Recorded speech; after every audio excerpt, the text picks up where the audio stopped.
Let's bring in Caitlin Huey-Burns and Michael Graham. Caitlin is a CBSN political contributor and a national political reporter for RealClearPolitics. She's here in New York.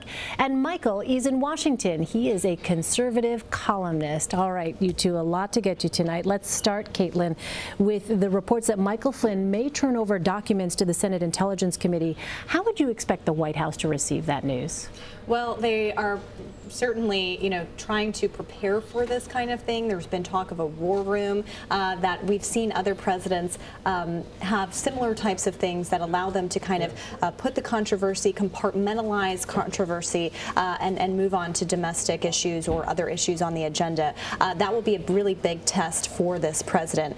Michael Flynn, of course, has been at the center of this investigation for a while now. What's interesting now, though, as the spotlight turns to Jared Kushner, as we know, is a very close person to this president. This means that this investigation is getting as close as it's ever been to the president, and that's significant. Yeah, let me ask you, Michael, on Jared Kushner. The White House is not denying reports that he sought to open a back channel to Russia, and we heard officials say back channels are normal. So what should be our understanding here of the White House position on the Jared Kushner story, you think? Well, one of the issues about this entire Russia story is that people keep, as George Bernard Shaw said, put the obvious in terms of the scandalous. I mean, yes, there are back channels. Barack Obama, as a senator, had a back channel in 2008 to the Iranians where he told them, hey, hang on, you're going to like my policies a lot more than Bush's. Don't make any deals. I'm going to get there. Nobody was scandalized by that. This is how campaigns run. The question is, what was communicated? And this is the same with Michael Flynn. What are these documents he's going to hand over? What are they going to show? Are they going to show that he was a guy who's kind of scamming money out of Russian interests and Turkish interests and taking money from RT and stuff? Or are they going to show that he was somehow colluding to do something with the election? And those facts theoretically are going to be determined, although the scandal of this no evidence scandal has gotten so big now. I don't know that the facts will in the end will matter. Yeah, I mean, you think that, as Caitlin was saying, Michael, this will be sort of the war room opportunity here to push back against some of these latest developments? I think the only thing that can push back once again are the facts. I mean, you can see Jared Kushner talking. I mean, first of all, the way he handled it, I'm going to go over to the Russians' house and let the Russians set up this semi-skiff for us? I mean, come on, dude. They're the Russians. The 1980s called. You should have been paying attention. So he's got that problem separate from anything else. But then at some point, somebody is going to have a transcript, because we know that counter intel is all over this. They're going to have a transcript of what was said. And if what was said was the kind of stuff you'd expect someone to say, can we make a deal? Michael Flynn wanted to talk about counterinsurgency. Was that what he was talking about?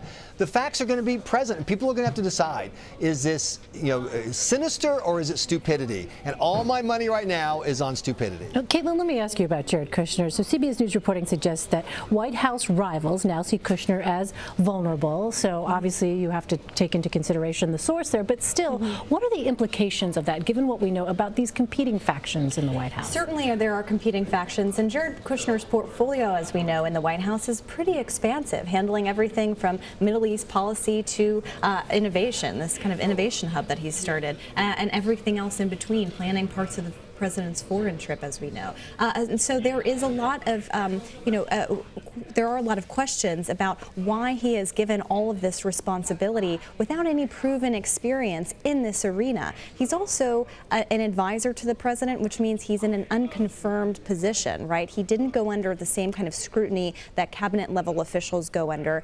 So the questions surrounding him, represent that. A couple things, though, on Kushner are to keep in mind in the context of everything. First, he didn't disclose the meeting that he had with the Russian ambassador, but also didn't disclose the meeting that he had with the Russian bank. So the secrecy element has been kind of around here. And while you have administration officials like McMaster saying that back channel communications are part and parcel of White House operations, that leaves out the fact that this is after we knew that Russia was meddling in the election. And so you talk to intelligence experts and they say there is some concern about establishing or talking about establishing this kind of connection with a foreign adversary of this nature. Michael, what do you think about this notion of Jared Kushner potentially being quote-unquote vulnerable? Again, that being suggested by those who perhaps would not necessarily be on Kushner's side. Well, I mean, he has the ultimate protection, which is the family, right. You know, and so whether you're a Chicago-style Democrat or a New York-style mobster, you know, that has some influence. How do you fire your son-in-law? I mean, that's always been the problem. That's why hiring Jared Kushner or bringing him in was a mistake from the beginning. Having said that, I mean, the great points just laid out about how guilty everybody is trying to look.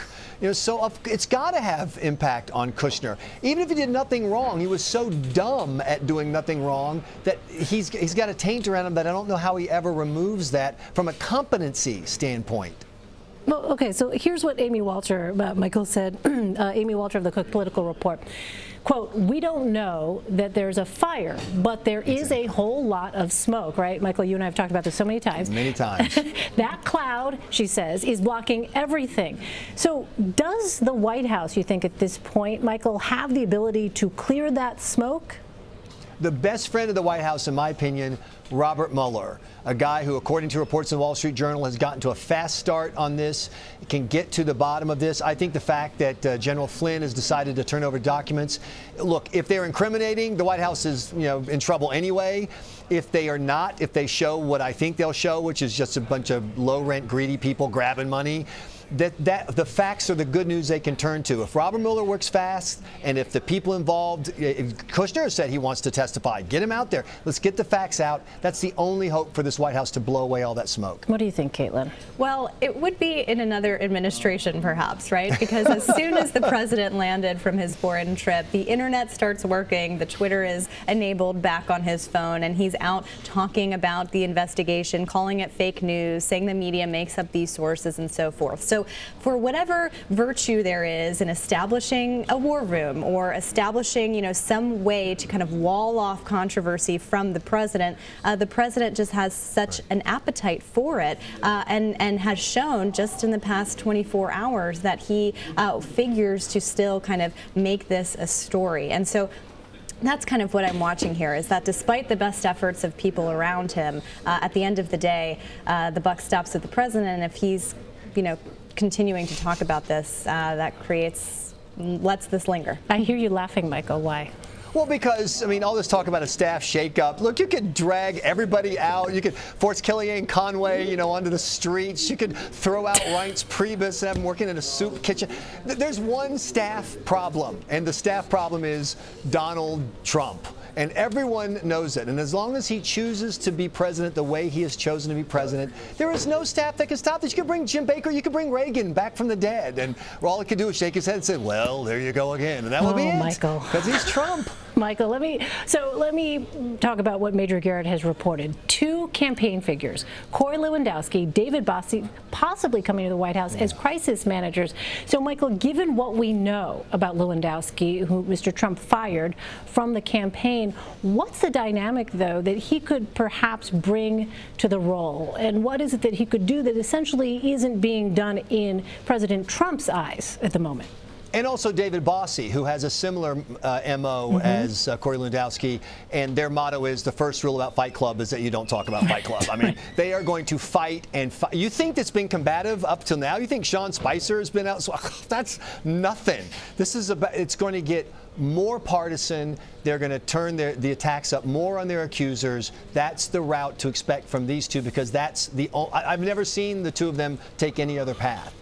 And Caitlin, what do you think, though? I mean, yes, if they are folks who are not going to shy away from a fight, that can certainly perhaps change the narrative a bit, but that still doesn't change the machinery overall of Washington. Right, that's a really great point. And just to go back to Mike Dubke, is not really the household name that Sean Spicer or Kellyanne Conway or some of these others have become. And he was the communications director, and he was also a longtime Republican operative. So the fact that he wasn't in this inner circle, he wasn't part of Trump's close-knit circle. The fact that someone like that is seeing the writing on the wall of sorts and choosing to resign, it just speaks volumes about kind of what's going on, and speaks volumes to the fact that they will have trouble getting people from the outside to come into this White House. And so we're seeing these names being tossed around, people that were very loyal to Trump, people that were